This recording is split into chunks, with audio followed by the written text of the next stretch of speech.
Punjabi radio USA पेश करता है अज दा दिन सिख इतिहास विच।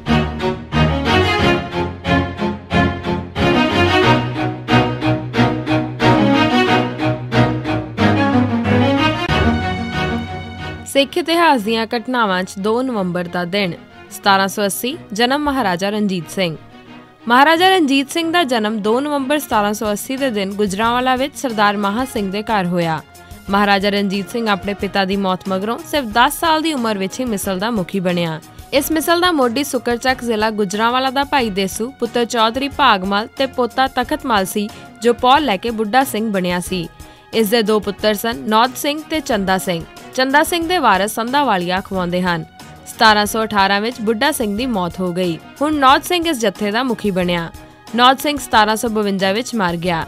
इस मगरों उसके पुत्र चढ़त सिंह ने कमान संभाली। चढ़त सिंह सुकरचक तो गुजरांवाला आ गया। उसने इस थां ते किला बनाया। छेती ही उसने वजीराबाद, एमनाबाद ते रोहतास विच अपनी ताकत बना लई। अगस्त 1761 विच इसने अहमद शाह दुरानी ते जरनैल नूरुद्दीन नूं सियालकोट तो बुरी तरह भजाया। सितंबर 1761 विच उसने लाहौर के सूबेदार ख्वाजा अबैद नूं जबरदस्त शिकस्त दी। 5 फरवरी 1762 के घल्लूकारे वेले इसने कमाल का रोल अदा किया। 1770 च जम्मू उत्ते हमले दौरान इसकी मौत हो गई। इस मगरों उसका नाबालग पुत्र महा सिंह मुखी बनया। 1790 विच महा सिंह की मौत मगरों उसका पुत्र महाराजा रणजीत सिंह इस मिसल का मुखी बनया। पहला इस मिसल कोल सिर्फ गुजरांवाला ही सी। 7 जुलाई 1799 नूं रणजीत सिंह ने लाहौर उत्ते कब्जा कर लिया। 1805 विच अमृतसर उत्ते भी इसका कब्जा हो गया।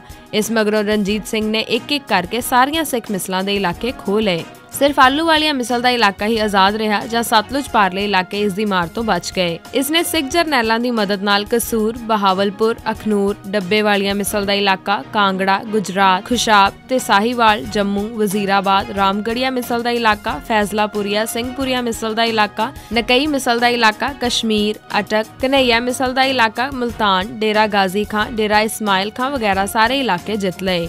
हिमाचल दीआं सारियां पहाड़ी रियासतां इसनूं खराज दिंदियां सन। रणजीत सिंह की मौत 27 जून 1839 के दिन हुई सी। 1879 सिंह सभा लाहौर कायम हुई। सिंह सभा लाहौर का मुड़ 1 अक्तूबर 1873 के दिन अमृतसर विच बज्जा सी। पहला तां लाहौर दे सिरकरदा सिख अमृतसर दीआं मीटिंगां विच आउंदे रहे, पर 2 नवंबर 1879 के दिन लाहौर वालियां ने भी एक सिंह सभा कायम कर लई। प्रोफैसर गुरमुख सिंह ते ज्ञानी दित सिंह जी इसदे मुख आगू सन। 1992 राणा प्रताप सिंह नूं पुलिस ने शहीद किया।